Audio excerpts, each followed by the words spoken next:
Estamos aqui em mais um episódio do Asp Talks.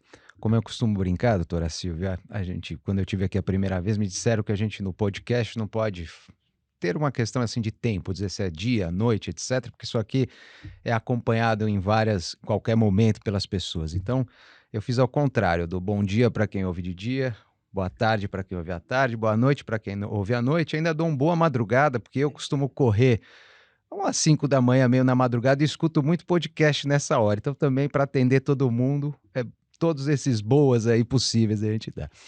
Hoje estou aqui com a doutora Silvia Steiner. Doutora Silvia começou advogando, posteriormente foi procuradora federal, juíza desembargadora federal do Tribunal Regional Federal da Terceira Região e coroou a carreira sendo juíza do Tribunal Penal Internacional em Haia, a primeira e única brasileira, enfim, a integrar o tribunal.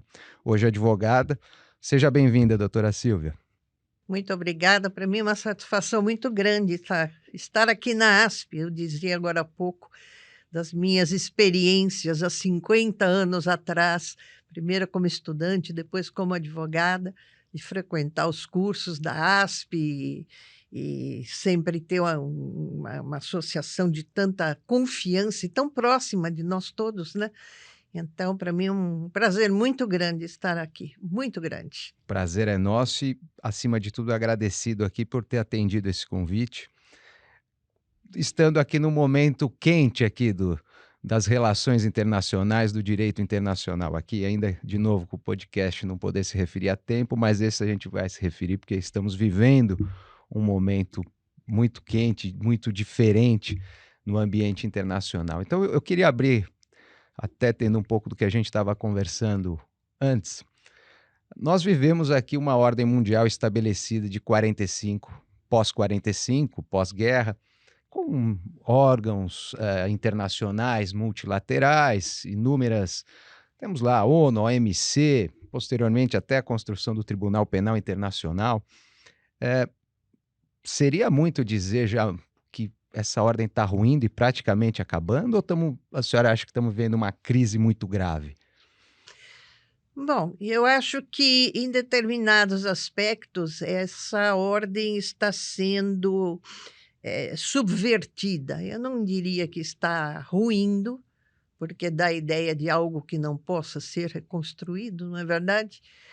Mas está passando por uma crise, não há a menor dúvida. Como você mesmo menciona, com a criação das Nações Unidas e a recuperação mundial após a Segunda Guerra Mundial, que inaugurou uma nova ordem mundial através do estabelecimento de determinadas regras e princípios no direito internacional, voltados exatamente a proteger as nações para que tragédias como a Segunda Grande Guerra não voltassem a acontecer.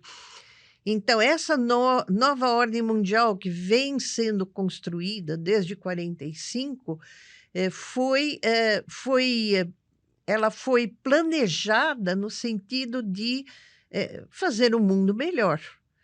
Então, é dentro dessa visão, dessa nova ordem mundial, que a Carta das Nações Unidas, que até tenho aqui comigo, prevê proibição expressa do recurso ao uso da força para a resolução de conflitos entre Estados e outros tantos princípios. Nós temos os princípios reguladores dos direitos fundamentais pela primeira vez.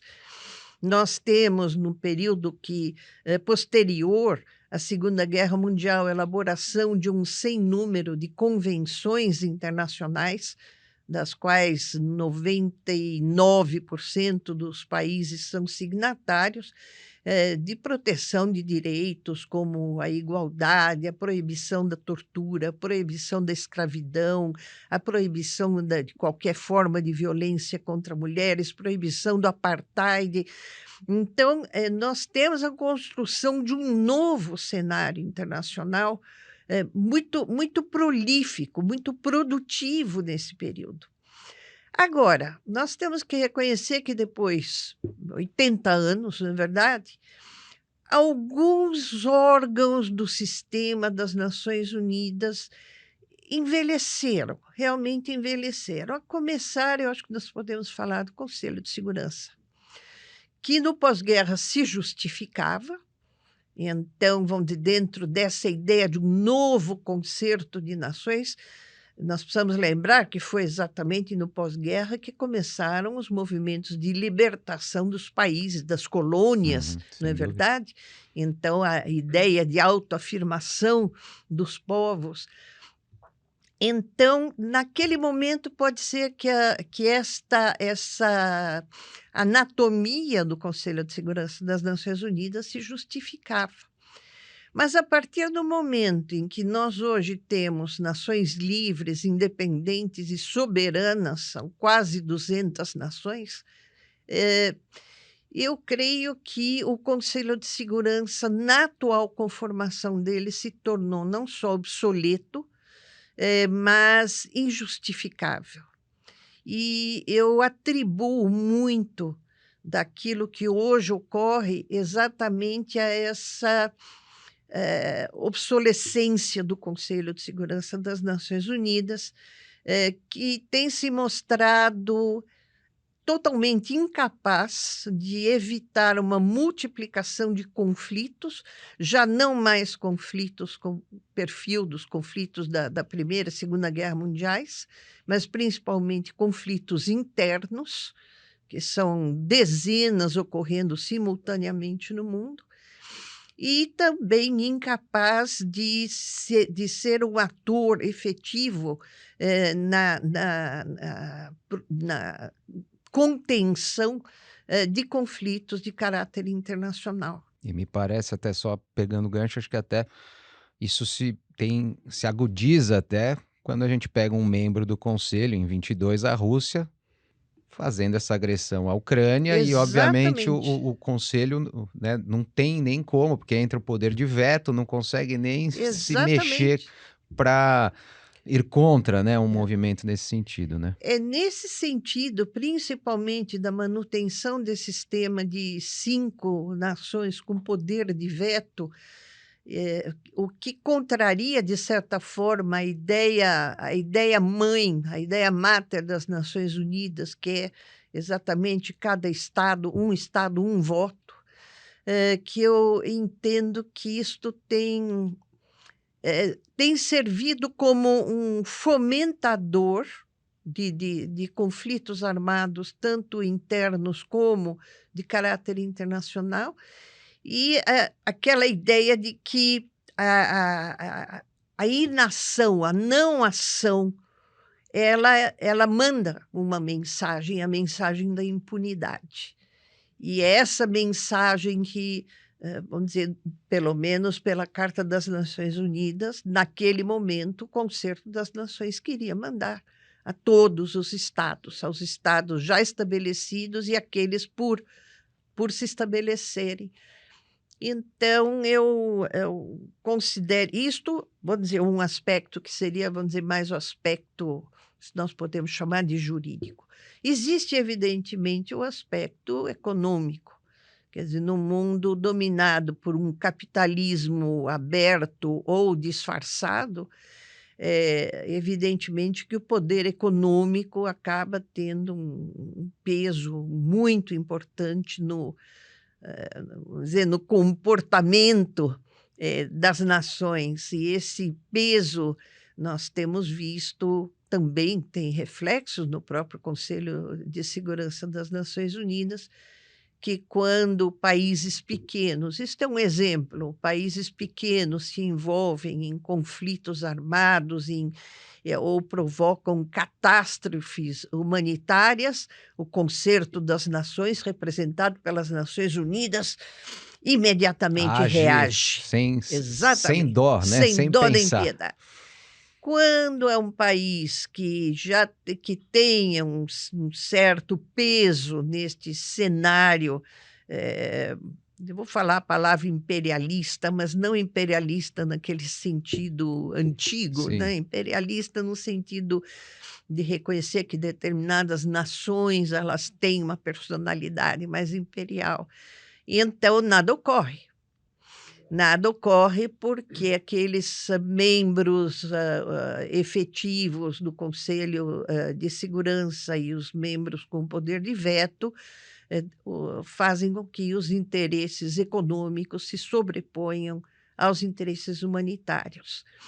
Então, é uma crise de muitas faces, mas eu acho que essas duas, que é a obsolescência do Conselho de Segurança e a prevalência de interesses econômicos sobre os deveres, inclusive humanitários das nações, fazem com que hoje, eu sou professora de Direito Internacional, os alunos me perguntem sempre, mas então para que Para que serve? serve o direito internacional?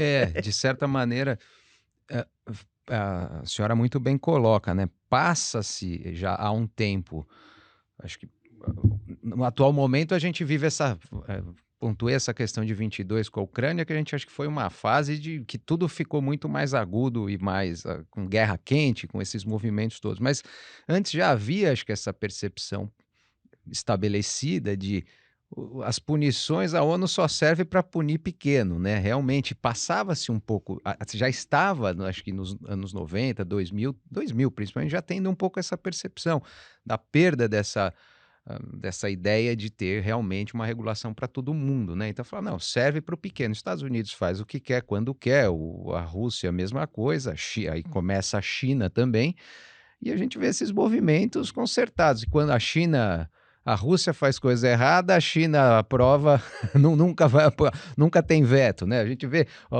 estão aliados ao Irã, o Irã pode fazer, também não tem veto. E aí os Estados Unidos com Israel e vice-versa. A gente vê sempre essas questões alinhadas e o problema em si não é visto, né? E olhado de uma forma isenta, né? Exatamente. Eu costumo chamar a atenção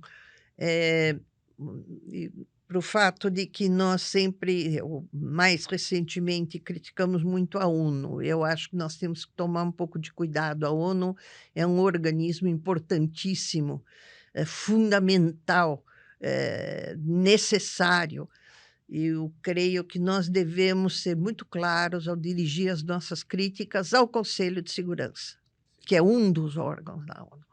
A ONU tem outros órgãos que são de uma importância fundamental, até porque são os únicos órgãos presentes exatamente nesses países que não têm voz, ou que não têm tanta importância no cenário das disputas econômicas. Então, a ONU está presente através da Organização Mundial da Saúde, da FAO, que cuida da parte de alimento, da Unicef, que cuida das questões ligadas às crianças, e dentro desses órgãos, subdivisões que cuidam, vamos dizer, da fome, que cuidam do deslocamento forçado de populações, que cuidam da saúde, então, e que cuidam da agricultura.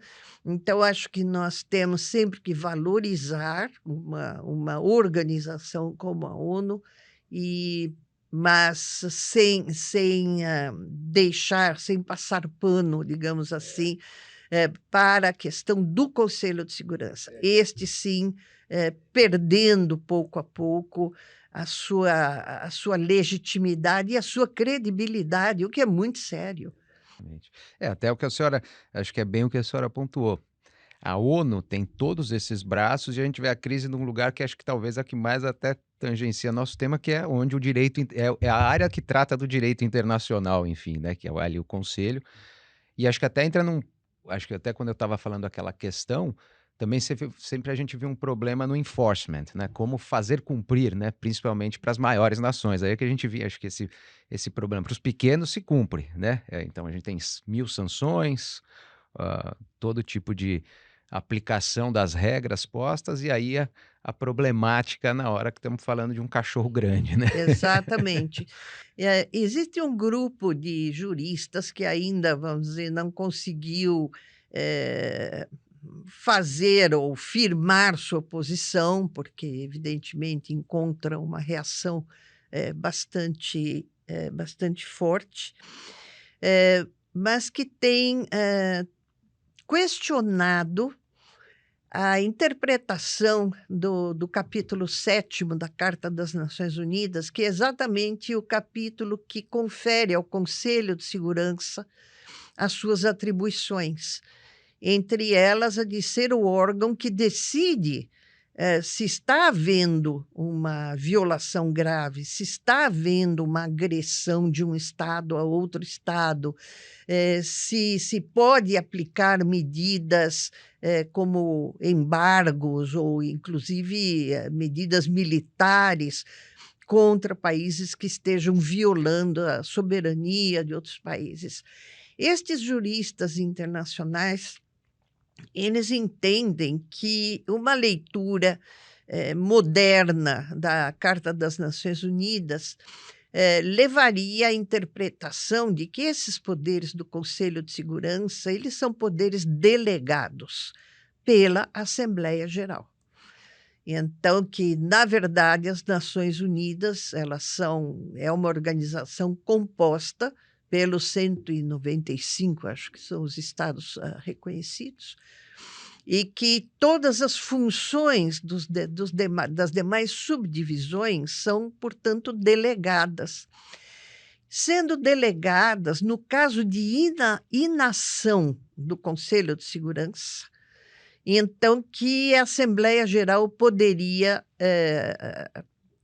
invocar os poderes para decidir determinados temas no lugar do Conselho de Segurança. É uma ideia revolucionária. Revolucionária, sem dúvida. Mas eu não vejo como uma ideia de todo absurda. Eu acho que poderia ser levada mais a sério e talvez explorada, não sendo aplicada no sentido de que a Assembleia Geral poderia avocar qualquer situação, mas determinadas situações em que está evidente a inação do Conselho de Segurança, em especial por conta do poder de veto, que a Assembleia Geral, então, pudesse avocar. Eu acho uma ideia interessante quando a gente pensa na necessidade de mudanças na atuação do Conselho de Segurança, mas é uma das ideias, eu só, vamos dizer, menciono porque eu acho que vale a pena que todos saibam que tem havido muita discussão nesse sentido. E é por conta disso que, em relação à invasão da Ucrânia, em relação ao conflito entre Israel e Palestina, e em relação a tantos outros conflitos, a depender dos interesses econômicos, o Conselho de Segurança tem evitado, vamos dizer, votar resoluções, ou quando a pressão internacional é muito grande, vota uma resolução, mas não implementa. E não implementando é o que a gente costuma falar, um gigante sem braços e sem pernas, não é verdade? Então, aquelas medidas que a Carta das Nações prevê que, por exemplo, de resolução impondo embargos, a criação de tribunais internacionais ad hoc, como foi feito nos casos de Ruanda e da Iugoslávia. Exato. Por que não no caso da Síria? O conflito na Síria, vamos dizer, houve a prática de crimes de guerra e crimes contra a humanidade por anos, né? Por anos. Então, essa seletividade do Conselho de Segurança também muito criticada. Então é isso, eu acho, voltando ao começo da nossa conversa, eu não acho que seja um sistema que está em ruínas, mas eu acho que está com fissuras e que precisa ser reformado, precisa de uma renovação, a mesma coisa que nós fazemos nas nossas casas, né? Quando começa a rachar as paredes, é melhor fazer alguma coisa antes que fique pior, não é verdade? Eu só queria até colocar aqui, não sei se a senhora concorda comigo, mas assim, me parece que tem todos esse diagnóstico, né? de certa maneira, o próprio curso do tempo, os 80 anos com a mudança histórica, a gente viveu polarização Estados Unidos, União Soviética, foi toda essa mudança de mundo. E então, por si só, o tempo talvez levasse à necessidade de uma atualização do modelo, ou uma melhoria no modelo. Mas aí tivemos, vamos dizer assim, esses pontos aí que a gente colocou de inefetividade, eventualmente, questão do conselho.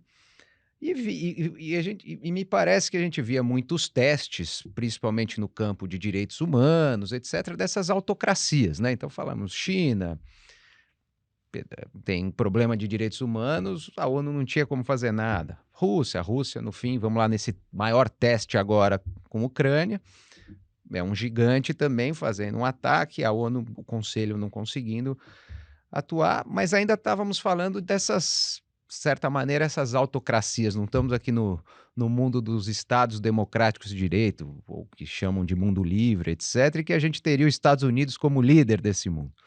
Bom, quem vem para. A minha pergunta agora é assim: quem veio para dar uma paulada na ruína nessas, de certa maneira, as fissuras da casa foi o líder do suposto mundo livre aqui, os Estados Unidos, nesses últimos, principalmente aqui nesse último mandato aqui, desses últimos 6, 7 meses aqui de Donald Trump, né? Ele tem agido, às vezes, ele mesmo como uma autocracia, como um autocrata, né? Dentro de uma autocracia, tentando erodir o próprio sistema americano. Ele age totalmente à revelia de regras de direito internacional, seja não só do ponto de vista comercial, mas também do ponto de vista de relação entre as nações. Então, como é que a gente agora lida com esse desafio? Eu acho que esse agora temos o maior desafio, porque antes a gente ainda via, eram nações que nós aqui que vivemos no Estado Democrático de Direito, que defendemos, e falavam, bom, ali realmente temos um problema, mas ainda se sabe que naquele tipo de regime temos problemas a mil, enfim, direitos humanos. E agora a gente está tendo isso na maior nação aqui do mundo livre. E atacando todas as outras nações, e agora, inclusive, vamos dizer, o Brasil foi é a bola da vez. Como é que a gente lida com isso? Bom, esse é realmente um momento que nós poderíamos chamar de sui generis.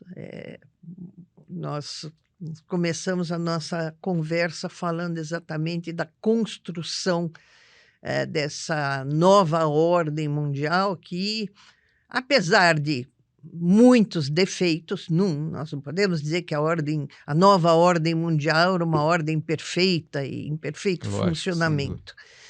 E o poder econômico... Como a democracia. Ela Exatamente. É imperfeita também, mas é o que temos de melhor, né? Vamos dizer, a democracia é um sistema cheio de problemas, Exato. Mas por enquanto não inventaram nenhum melhor, Exatamente. Não é verdade? Mas nessa nova ordem mundial, o que nós tínhamos, apesar dos defeitos, eram determinadas regras conhecidas. Então, que por vezes nações se desviavam aqui e ali, mas as regras são conhecidas. O que nós estamos vivendo neste momento e com o atual governo da nação, vamos dizer, mais poderosa econômica e militarmente, é aquilo que nós chamamos de anomia. Hoje em dia não se sabe mais quais são as regras pelas quais você pode jogar. Então, nós, a maioria das nações, estamos entrando em campo para jogar um jogo que nós não temos a menor ideia de quais sejam as regras, até porque essas regras não existem. Elas são colocadas casuisticamente, retiradas no dia seguinte, recolocadas 3 dias depois. Então, esse é um quadro atípico. Esse é um quadro atípico e eu acho que é um quadro que nos leva a temer, e temer muito, quais possam ser as consequências. Eu não, até agora, pelo menos, eu não consegui ver um grupo forte o suficiente de nações que estejam dispostas a confrontar essa anomia, essa falta de regras, enquanto as populações, os governos correm para um lado, no dia seguinte tem que correr para o outro. E, então, isso é muito preocupante. Eu costumo dizer que eu sempre fui na minha vida uma otimista, mas não uma otimista ingênua, uma otimista, uma pensadora, digamos assim, otimista. Eu acho que essa situação ela não pode se perpetuar, ela não vai se perpetuar. Eu acho que ela vai ter um final, e que esse final não vai coincidir com o final do atual governo norte-americano, pelo simples motivo de que as nações como um todo, tanto as mais poderosas economicamente como as menos poderosas, elas não vão suportar, digamos assim, esse novo cenário sem regras. Elas vão perceber que elas não podem sobreviver num cenário sem regras, num cenário internacional em que uma pessoa ou um grupo de pessoas, de repente, faz com que, ou tenta fazer com que o mundo inteiro volte à era das trevas, a era em que prevalecia o uso da força. A lei da força ao extremo. E da força ao extremo. Então, aquilo que é o preâmbulo e que está nos primeiros artigos da Carta das Nações Unidas e que foi um consenso mundial, é como se não somente se rasgasse a Constituição de um país, mas se está rasgando a Carta das Nações Unidas sem ter nada para colocar no lugar. Esse acho que é um grande ponto. Eu acho que este é um aspecto muito importante. Porque todo mundo, como a senhora fala, se critica, tem defeitos, mas não tem nada, não há um plano para o futuro. O que a gente tem de melhor para colocar dentro do... conseguimos 80 anos de paz que não tem precedentes na história. E em época com uma arma nuclear, eu acho que é de tirar o chapéu. Então, com todos os defeitos, teve um sucesso inegável. Com certeza, com certeza. E o que me parece também muito importante é que, pelo menos segundo, né, os veículos de comunicação, começa a haver uma reação interna dentro dos Estados Unidos, porque uma coisa seja dita, a população, o povo americano, ele sempre foi muito nacionalista, coisa que às vezes aqui nos falta, muito nacionalista. Mas sempre colocou a Constituição como algo imexível. Quando se fala em limitar, por exemplo, o acesso a armas, mesmo a população mais democrática e liberal... Não admite. Não admite, está na Constituição. A Constituição americana, diferentemente da nossa, ela não tem flexibilidade. Ela impõe determinadas regras que funcionam como princípios norteadores e que sempre foram muito caros à própria população dos Estados Unidos. Então, eu tenho um pouco dessa visão, e que isso, vamos dizer, somado com algumas propostas ou demonstrações de força entre aspas aqui, da Assembleia Geral das Nações Unidas, eu acho que podem ajudar a reverter esse quadro de anomia que nós estamos vivendo no cenário internacional atualmente. É da Carta das Nações Unidas a Constituição da Corte Internacional de Justiça.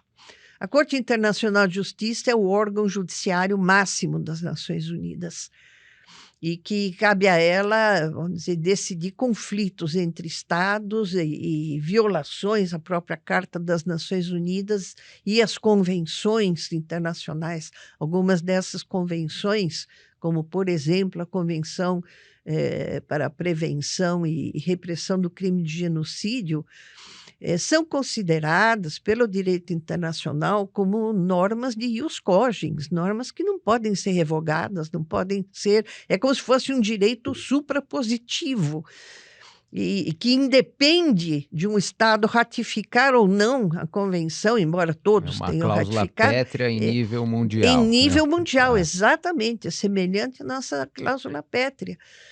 Pois a Corte Internacional de Justiça, quando emite uma decisão, essa decisão é mandatória. E se ela não é cumprida, cabe ao Conselho de Segurança das Nações Unidas determinar medidas sancionadoras, que vão desde econômicas, multas, embargos, até, se for necessário, o uso da força. O uso da força legítimo é decidido pelo Conselho de Segurança. Bom, nós estamos vendo recentemente decisões da Corte Internacional de Justiça sendo simplesmente ignoradas. Não, até relembrando, né? Porque estamos aqui no meio toda essa celeuma da aplicação da Lei Magnitsky contra o ministro Alexandre de Moraes, mas isso foi aplicado contra membros do TPI pelos Estados Unidos. Pelo procurador, quando pediu a prisão do Benjamin Netanyahu, não foi exatamente, foi aplicado dessa forma. Então, ali, a meu ver, é um ataque direto às instituições internacionais, porque concorde ou não concorde com a decisão, é o tribunal estabelecido. Exatamente, né? Exatamente. E nós temos visto, bom, tem mais de uma década a decisão contra a construção do muro, separando o território israelense de território palestino. Nós temos agora, mais recentemente, as decisões contra a Rússia, no caso da invasão da Ucrânia, que consiste claramente no chamado crime de agressão. Meu Deus, a Carta das Nações Unidas proíbe qualquer forma de agressão. Agressão é o quê? É a invasão da soberania territorial ou política de um Estado por outro. Isso é o crime de agressão. E a Corte Internacional de Justiça toma decisões, inclusive cautelares, e ninguém faz nada. São ignoradas, né? São ignoradas. Quer dizer, esta subversão da ordem internacional, e eu volto, né, ao mesmo ponto, me parecem estimuladas e permitidas por conta não só da composição, mas das atribuições previstas para o Conselho de Segurança das Nações Unidas, que seria o órgão encarregado de reprimir esse tipo de conduta por parte de qualquer Estado. Então, há um dispositivo na Carta das Nações Unidas, por exemplo, que diz que um Estado que tenha uma controvérsia sendo discutida no seio do Conselho de Segurança não pode participar da votação. Ora, se não pode participar da votação, não pode vetar. Mas não só tem participado, como, mesmo quando não vota, o parceiro do lado veta. Então, eu estava lendo agora, esses dias, um artigo muito, muito interessante do professor Silvio de Almeida, que trata mais diretamente do uso dessa lei Magnitsky, até o nome, né? Era um advogado russo. É um advogado russo que foi torturado, então ela foi criada exatamente, vamos dizer, para sancionar a Rússia, o governo russo. E é interessante porque num período em que soldados, a CIA e o exército americano sequestravam pessoas e levavam essas pessoas para serem torturadas em outros países, não é? Por conta do conflito no Oriente Médio, né? Guantánamo era recente. Guantánamo, com pessoas sendo presas e sem jurisdição Ninguém se dava por nenhuma jurisdição se dava por competente para apreciar esses casos. Mas então, aqui, nesse texto muito interessante do professor Silvio Almeida, ele fala assim, que essa lei foi usada para sancionar autoridades de países como China, Rússia, Venezuela, Myanmar, Irã e Coreia do Norte, países considerados de diferentes maneiras como adversários dos Estados Unidos ou resistentes à sua influência. Mas, recentemente, ela tem funcionado como instrumento de coerção geopolítica e moralismo de ocasião, camuflado sob o manto de justiça internacional. Então, eu achei, assim, de uma oportunidade, essa imagem de ver essa lei, e não só essa lei, o professor Silvio, nesse artigo, ele também fala manipulação do discurso humanitário por certas potências ocidentais. Quer dizer, o fato de se criar tribunais internacionais para Ruanda e para a Iugoslávia, que é onde realmente crimes foram praticados e havia uma violação grave ao direito internacional, ao mesmo tempo em que outras situações de conflitos armados sérios, e eu gosto de mencionar sempre o conflito da Síria, mas outros em andamento, em que simplesmente o Conselho de Segurança ignorou completamente. Então, essa manipulação do discurso humanitário por certas potências ocidentais. Só a violação quando convém. Quando né? convém. Então, eu acho que, voltando, e a gente aqui acaba tendo que se repetir, nós estamos vivendo um momento em que determinadas mudanças têm que ser feitas com urgência. Isso depende, evidentemente, do concerto das nações, e principalmente das nações com poder e força suficiente para enfrentar esse tipo de ataque ao direito internacional como um todo. Momento em que, ao mesmo tempo em que certos problemas, vamos dizer, certas condutas, melhor dizendo, ou iniciativas de ordem interna em determinados países têm que ser acionadas para que a gente passe por essa crise gigantesca que o nosso país está passando. Então, uma interferência completamente sem pé nem cabeça, num processo em andamento na Suprema Corte do nosso país, e que, vamos dizer, nós temos visto algumas decisões da Suprema Corte dos Estados Unidos que devem estar fazendo muitos dos seus ex-magistrados revirar na tumba.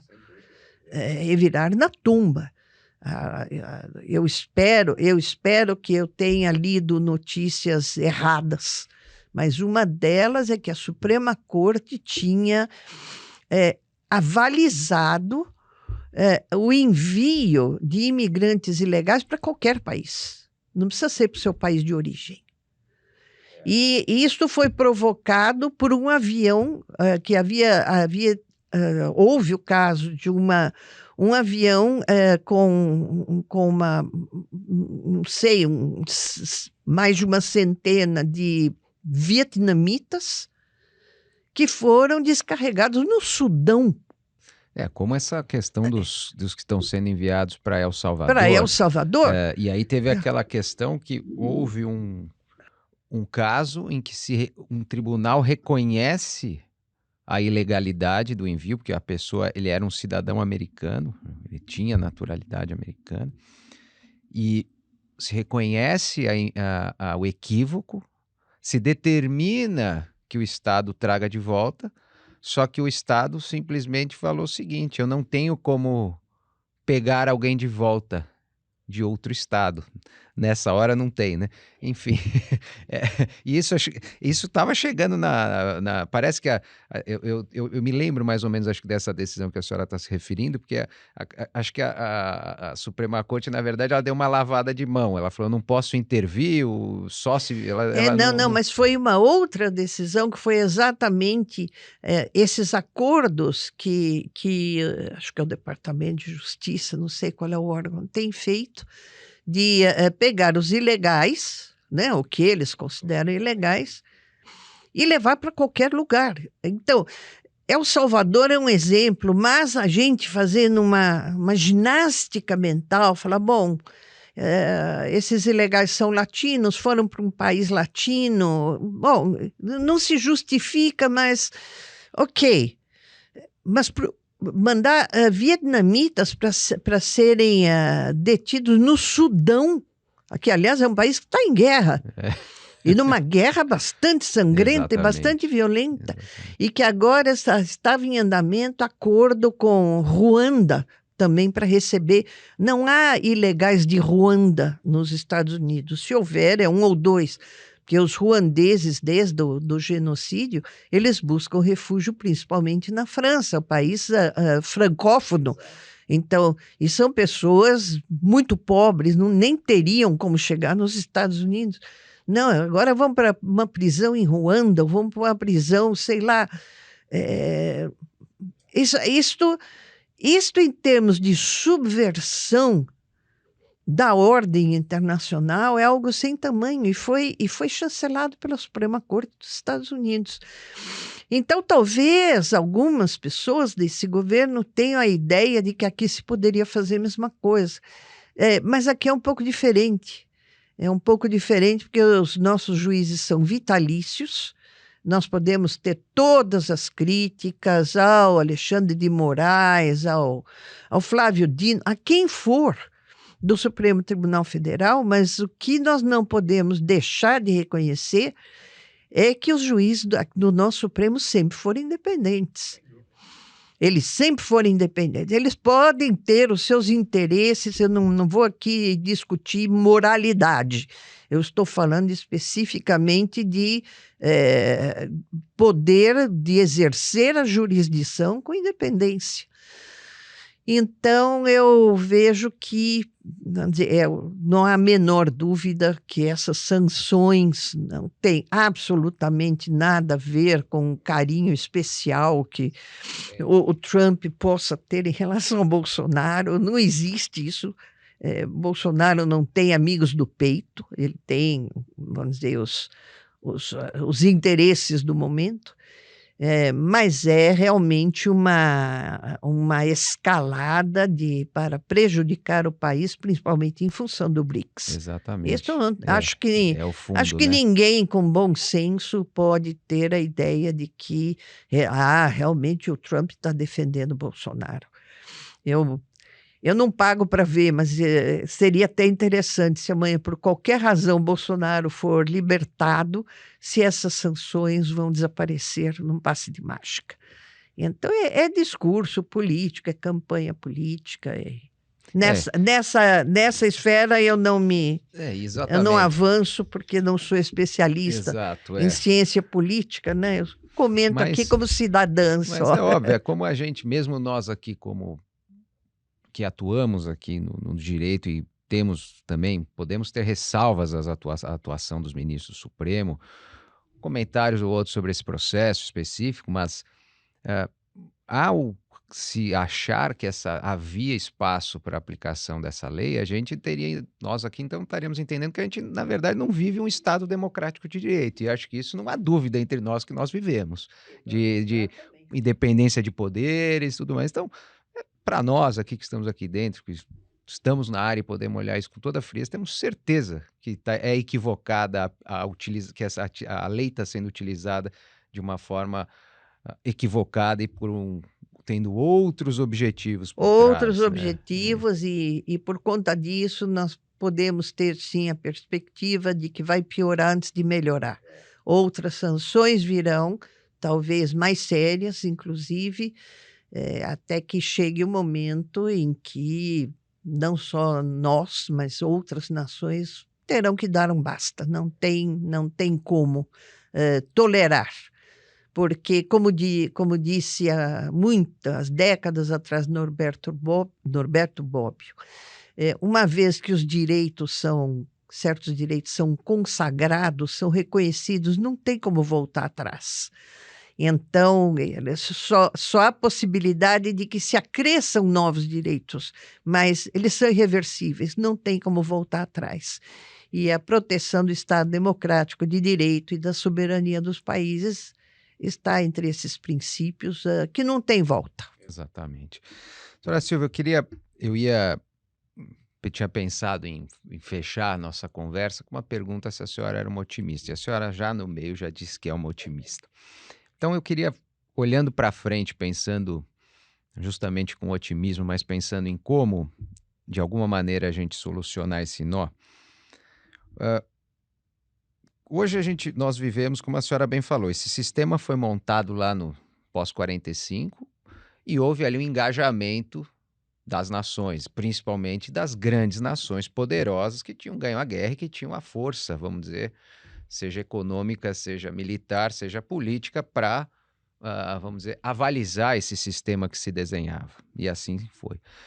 Hoje, essas grandes nações, não estou eu querendo aqui dar de especialista em também relações internacionais, mas me parece que nenhuma das grandes três aqui, vamos colocar assim, falando China, Rússia, falando bem militarmente, né, e também China, Rússia e Estados Unidos, parecem estar muito engajados, que teriam muito engajamento em fortalecer esse sistema. Os Estados Unidos está fazendo tudo do seu jeito. A Rússia rasgou completamente as regras de direito internacional. E a China, sabe, nunca assimila nada de direitos humanos. Como é que a gente melhora esse sistema sem que esses três estejam engajados, realmente engajados? Bom, eu posso aqui, dentro do meu otimismo, dizer que aquilo que, principalmente a extrema-direita, dá tanta risada quando a gente usa a expressão sul global, né? Como isso é uma brincadeira, uma fantasia, eu não acho que seja tão fantasia assim. Eu vejo como uma possibilidade, porque atualmente no sul global já surgem alguns países com, vamos dizer, com uma certa potência, inclusive econômica, não vou dizer militar, mas econômica, que é o que no momento conta. Nós temos uma Europa que, a não ser que saia completamente dos trilhos, o que nunca é impossível, mas eu acho pouco provável, tem condições também de estabelecer determinadas regras que sirvam de anteparo a possíveis ataques, não digo ataque militar, mas ataques até econômicos das nações. Eu tenho, vamos dizer, muito se escreve na literatura, inclusive norte-americana, como o declínio do poder, por exemplo, do dólar como moeda internacional. E com a perda do poder do dólar, eu acho que vamos dizer, o concerto das nações no campo internacional também muda significativamente, e que estas velhas, vamos dizer, essas velhas nações talvez tenham que mudar os seus métodos. Eu não sei, por exemplo, qual seria a consequência hoje de um embargo internacional às exportações para os Estados Unidos. Eu não sei. Eu também não sou especialista em relações internacionais e muito menos em economia internacional, não é? A gente tem um palpite, porque a China, quando eleva o tom e também fala nas tarifas, a coisa volta, porque aí é soma zero, né? Exatamente. A Europa tem esse poder e eu acho que dentro do chamado Sul Global, há um número significativo, talvez não grande, mas já significativo de nações. E então, por exemplo, se o BRICS tem maioria para alterar o pagamento dos negócios entre os seus componentes para que o dólar não seja mais a moeda de uso comum. Não sei se isto não seria, vamos dizer, uma forma, pelo menos, de exercer pressão. Eu não vou dizer não, a ordem mundial em 2 anos, 5 anos vai mudar. Não, mas eu acho que passar por períodos em que a pressão faça com que essas nações tenham que recuar, eu acho muito importante. Depois, ao lado de outras medidas que eu acho importantes, eu acho que, e aí eu volto para a questão das Nações Unidas, a ser mais rigorosa em termos de controle de venda de armas e de proibição. Agora nós estamos vivendo as vésperas de um momento em que as nações passarão a se atacar através de armas autônomas. As consequências... Os drones que a gente tem visto, esses ataques os são... drones né? ainda são semi-autônomos. É verdade. Agora, o que se busca de armas totalmente autônomas e dirigidas e conduzidas por inteligência artificial. Então, está mudando o cenário do mundo. E por isso que eu, apesar do meu otimismo, eu digo que vai piorar antes de melhorar, mas eu aqui volto ao que dizia Norberto Bobbio há 50 anos atrás, que, vamos dizer, não tem como voltar atrás. Não tem. Certas conquistas, principalmente no estabelecimento de certos princípios da ordem internacional e dos fundamentos da ordem internacional, com base no bem-estar, na dignidade do ser humano, os direitos fundamentais, isso não tem retorno. Hoje nós não podemos imaginar nações que, mesmo nas suas constituições, estabeleçam a volta da escravidão, ou a possibilidade da tortura, ou o apartheid. Então, nós temos determinadas conquistas que eu situo no campo do direito suprapositivo e que não tem volta.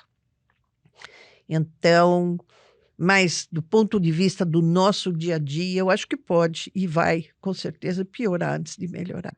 Acho que essa senhora bem coloca. É que nem até só de falarmos em direitos humanos e direitos universais mostram que, e isso é, como a senhora falou, é replicado em todas as constituições, isso se fala, mesmo que se for, assim, mesmo quem não respeita, tende a quer enganar que respeite. É como fazer eleições, né? Mesmo os países que as eleições são fraudadas, ninguém fala mais, não vou fazer eleição. Exatamente. Fazem e dão ninguém frauda. se autonomeia ditador. Ditador, exato. Né? Então, pelo menos às vezes é o lado de olhar de algo que tem conquistas estabelecidas e a gente precisa, acho que justamente é isso. Talvez o tempo, né, a distância de uma guerra fez as gerações atuais esquecerem os horrores de uma guerra e não estarem dando o devido valor a esse tempo de paz que se conseguiu viver nesses 80 anos, muito graças a esse sistema que tem seus defeitos, como a gente falou, tem como aprimorar, tem como fazer, mas foi um sistema que garantiu a prevalência dessa paz por tanto tempo. Né? Exatamente, concordo com você plenamente. Doutora Silvia, muitíssimo obrigado pelo seu tempo. Hoje normalmente eu gosto de escutar também sobre a vida dos entrevistados, etc. Né? A senhora teria principalmente para falar para o jovem advogado, toda a sua experiência, só que acho que hoje o tema era mais denso, a gente tinha um pouco de urgência. Então fica aqui o convite já para um segundo episódio, que aí vamos poder falar um pouco da sua vida, da sua história profissional e também aí do direito internacional de uma forma mais geral, assim. E eu terei o maior prazer em voltar e conversar, principalmente com os estudantes. Vamos dizer, eu fui advogada ainda, me formei na faculdade ainda no tempo da ditadura, mas depois disso tenho 2 filhos advogados e agora tenho pelo menos um dos meus netos que está decidido a seguir a carreira da advocacia. Eu tenho assim o maior prazer em conversar com todos aqueles que se interessam pela evolução do direito, tanto direito interno, direito internacional. Eu acho que a oportunidade de conversar com estudantes é sempre muito especial. Eu acho que até uma Uma obrigação que a obrigação. minha geração tem para com os mais jovens, então o convite já está aceito. Muitíssimo Tá bem? obrigado, doutora Silvia. Eu que agradeço, então, doutor Obrigado a Leonardo. todos. Até a próxima.